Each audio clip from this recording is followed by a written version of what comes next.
स्वागत है दोस्तों आप लोग का फिर से एक नई वैकेंसी के साथ। तो कैसे हैं आप लोग? आशा करते हैं मस्त होंगे, स्वस्थ होंगे और अपने अपने तैयारी में जोर शोर से लगे होंगे।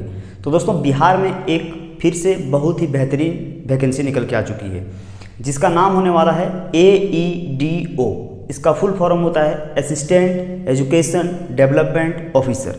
यानी कि आप लोगों को पता चल गया होगा कि जो वैकेंसी है ये शिक्षा विभाग का होने वाला है। बिहार का शिक्षा विभाग की तरफ से इस वैकेंसी को निकाला गया है और इसका नोटिस भी आ चुका है और 27 अगस्त से इसका ऑनलाइन प्रोसेस भी चालू हो जाएगा।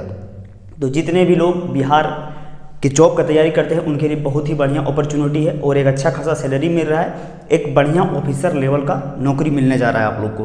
तो चलिए आज इसी पोस्ट के बारे में एक एक करके डिटेल से जानकारी लेते हैं हम लोग कि क्या इसका सिलेक्शन प्रोसेस होगा, कहाँ कहाँ से इसमें सवाल पूछा जाएगा।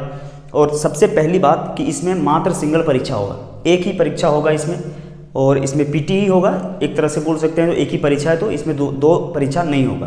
तो इसके बारे में आज एक एक करके सारी डिटेल जानकारी आप लोग को बताएंगे। और इसका जो नोटिस आया हुआ है, ऑफिशियल नोटिस आया हुआ है, वो हम टेलीग्राम चैनल या तो फिर व्हाट्सअप ग्रुप में अपलोड कर देंगे, वहाँ से जाके आप लोग बढ़िया से पढ़ लीजिएगा। दोनों का लिंक जो है वो आपको वीडियो के डिस्क्रिप्शन में मिल जाएगा, वहाँ से आप लोग ज्वाइन कर लीजिएगा और उसको जाके पढ़ लीजिएगा। तो चलिए वीडियो शुरू करते हैं। और वीडियो शुरू करने से पहले आप लोग से एक छोटी सी रिक्वेस्ट रहती है हमेशा से, चैनल को सब्सक्राइब जरूर करें, क्योंकि किसी भी तरह का जॉब अपडेट आता है तो हम सबसे पहले वीडियो बना के आप लोगों को प्रोवाइड करते हैं। ये नोटिफिकेशन आज ही निकाला गया है और अब वीडियो आप ही लोग आज ही बना करके आप लोगों को प्रोवाइड करवा रहे हैं। तो चलिए वीडियो शुरू करते हैं। तो देखिए सबसे पहले यहाँ पे हम बात करते हैं कि BPSC Bihar public service commission के अंदर इसका वैकेंसी निकाला गया है और ये शिक्षा विभाग का वैकेंसी होने वाला है AEDO न्यू वैकेंसी। और यहाँ पे इसका टोटल पोस्ट का यदि बात करें तो 935 पोस्ट यहाँ पे निकल के आया हुआ है। PDF में आप लोग देख लीजिएगा कि 935 पोस्ट को कैटेगरी वाइज बांट दिया है। तो वहाँ से आप लोग कैटेगरी में कौन सा कैटेगरी में कितना वैकेंसी है ये आप लोग जाके देख लीजिएगा। फिर यहाँ पे हम बात करते हैं ऑनलाइन डेट का। तो ऑनलाइन डेट इसका जैसा हम आप लोग को बताएं कि 27 अगस्त से स्टार्ट हो जाएगा और 26 सितंबर तक चलने वाला है। यानी कि लगभग आपको एक महीना का समय मिलेगा। 27 अगस्त अभी आने में टाइम है, 27 अगस्त से चालू हो जाएगा, 26 सितंबर तक इसका चलने वाला है। क्वालिफिकेशन का अगर बात करें तो इसमें क्वालिफिकेशन मांगा गया है ग्रेजुएशन। 10th और 12th का ये वैकेंसी नहीं है, ऑफिसर लेवल का नौकरी है तो ग्रेजुएशन तो आपको मांगेगा ही मांगेगा। ग्रेजुएशन चाहे आप कोई भी स्ट्रीम से किए हो, आर्ट्स हो, कॉमर्स हो, साइंस हो, उससे आपको कोई फर्क नहीं पड़ता है। आप इस पोस्ट को ऑनलाइन कर सकते हैं अगर यदि आपके पास ग्रेजुएशन स्नातक का डिग्री है तो। एज का अगर बात करें तो उम्र में यहाँ पे भी बहुत ज़्यादा उम्र दिया गया है, किसी भी तरह का कोई प्रॉब्लम नहीं होगा किसी के लिए। जनरल वालों का है 21 से 37 साल और यहाँ पे OBC को 3 साल का छूट मिलता है और SC ST को 5 साल का छूट मिलता है उम्र में। एप्लीकेशन फ़ी जैसा कि आप लोगों को पता होगा कि बिहार में अब जो है एप्लीकेशन फ़ी मात्र 100 रुपये कर दिया है। अभी से पिछली बार जितना भी फॉर्म आप लोग भरे होंगे 500-600 रुपये दे करके फॉर्म को भरे होंगे, लेकिन अभी क्या किया है बिहार में सभी कैटेगरी के लिए 100 रुपये एप्लीकेशन फ़ी कर दिया है। ये एक बेहतरीन जो है वो मतलब स्टूडेंट लोग को पैसा बचेगा। 500-600 रुपये देना थोड़ा हार्ड लग जाता था, सभी लोग दे नहीं पाते थे। तो 100 रुपया कर दिया गया है बिहार सरकार के द्वारा। कोई भी एप्लीकेशन भरिएगा, कोई भी फॉर्म अगर भरिएगा बिहार का तो 100 रुपया लगेगा। इस कहीं से भी भरिए, आप अदर स्टेट से भी भरिए 100 रुपया, बिहार के लोग कोई भी भरेंगे तो 100 रुपया।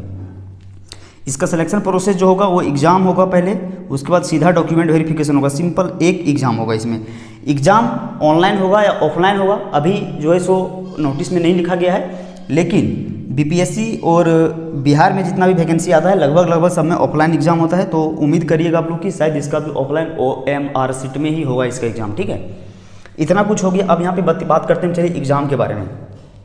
तो देखिए एग्ज़ाम इसमें 3 पेपर में होगा और इसका जो नेगेटिव मार्किंग रहेगा ये 1/3 रहने वाला है। 1/3 आपका नेगेटिव मार्किंग रहेगा और पेपर आपका जो होगा वो 3 पेपर में होगा। 3 पेपर कहने का मतलब है एग्ज़ाम आपका एक ही दिन होगा, लेकिन आपको अलग अलग टाइम में 3 पेपर देना होगा। तो देखिए सबसे पहला पेपर जो होता है इसमें वो होता है आपका जनरल लैंग्वेज का, यानी भाषा का जो परीक्षा होता है। जो जनरल लैंग्वेज का पेपर होगा वो आपका मात्र क्वालिफाइंग होगा, उससे आपका मेरिट वगैरह कुछ नहीं बनने वाला है, क्वालिफाई करना है सिर्फ उसमें। इसमें क्या है, क्वालिफाइंग नेचर का ही पेपर होने वाला है। इसमें आपका रहेगा हिंदी से 70 सवाल और आपका इंग्लिश से 30 सवाल रहेगा।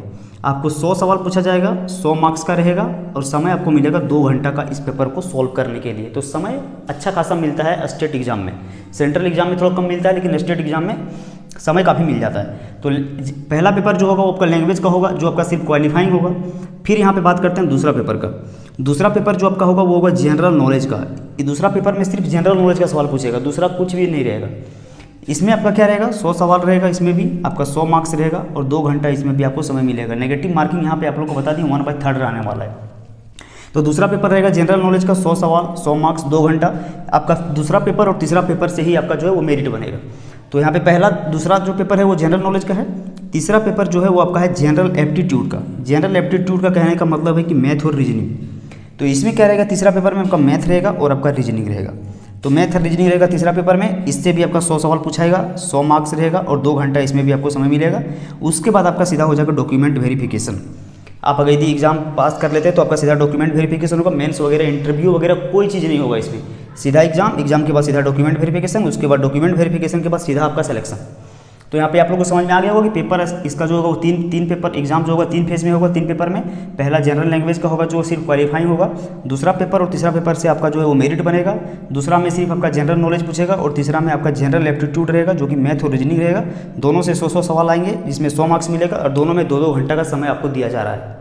तो आशा करते हैं इस पोस्ट से रिगार्डिंग आप लोगों को सारी जानकारी प्रोवाइड हो गई होगी। अगर यदि किसी भी तरह का आपके मन में डाउट चल रहा है इस पोस्ट से रिगार्डिंग तो आप लोग कमेंट सेक्शन में पूछ सकते हैं, वहाँ पे आप लोगों को सारा जवाब दिया जाएगा। और एक बेहतरीन जॉब है, अच्छा खासा जॉब है, इसमें आपको सैलरी जो है वो स्टार्टिंग सैलरी 40 से 45 हज़ार रुपया मिलने वाला है। 40 से 45 हज़ार सैलरी अच्छा सैलरी माना जाता है, एक बेहतरीन सैलरी माना जाता है। 40-45 हज़ार कम सैलरी नहीं होता है, तो अच्छा सैलरी भी मिल रहा है आप लोगों को। सिंपल सा एक एग्जाम देना है आपको, एग्जाम देने के बाद सीधा डॉक्यूमेंट वेरिफिकेशन, उसके बाद सीधा आपका सिलेक्शन हो जाएगा। पेटी मेंस वगैरह का कोई झमेला नहीं, इंटरव्यू का भी कोई झमेला नहीं है। शिक्षा विभाग में वैकेंसी है बिहार का। तो आशा करते हैं सब कुछ समझ में आ गया होगा। अगर यदि नहीं कुछ समझ में आ रहा है आप लोगों के मन में कोई डाउट है तो पूछ लीजिएगा कमेंट सेक्शन में, वहाँ पे आप लोगों को सारा जवाब दिया जाएगा। और टेलीग्राम चैनल को और व्हाट्सअप ग्रुप को जरूर ज्वाइन कीजिएगा, डिस्क्रिप्शन में इसका लिंक दिया हुआ है। वहाँ पे आप लोग इसका जो PDF है, नोटिस आया हुआ, वो हम डाल देंगे, वहाँ पे जाके आप लोग देख लीजिएगा। तो जाते जाते आप लोग से फिर से एक छोटी सी रिक्वेस्ट करेंगे, वीडियो को शेयर जरूर करें और चैनल को सब्सक्राइब जरूर करें। तो फिर मिलते हैं आप लोग से अगले वीडियो में, तब तक के लिए जय हिंद, वंदे मातरम।